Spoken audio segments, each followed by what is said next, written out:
আসসালামু আলাইকুম viewers, NB ব্লগলৈ স্বাগতম। আজি এটা মই খুব সুন্দৰ ব্লগ লৈ আহিছোঁ। এয়া আমাৰ ফ্লিপকাৰ্টত অৰ্ডাৰ দিয়া হৈছিল ডাবল ডোৰ ফ্ৰিজ ফ'ৰ্চ ফ্ৰী, আৰু এয়া আহি পালে।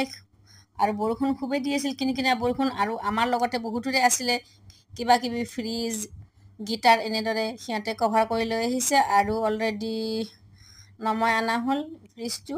আৰু ইয়াত দেখিছে খুব সুন্দৰ গ্লাছৰে প্লেট হয়, আৰু ইয়াত মতলব আইচ জমা নহয়। আৰু আইচ বক্স হৈছে, আইচ বক্সত খুব সুন্দৰ ঘূৰাই দিলে বৰফটো ওলাই পৰে, আৰু তাত বক্স আছে।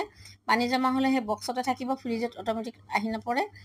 আৰু ভিতৰত আইচ বক্সটো খুব সুন্দৰ, আমাৰ পানী জমা নহয়। আগতে আমাৰ বৰফ হৈছিল, পানী জমা হৈ আছিল, আৰু ডিফ্ৰষ্ট কৰিলেহে পানীটো ওলাই গৈছিল। ইয়াতে সেইটো ব্যৱস্থা নাই।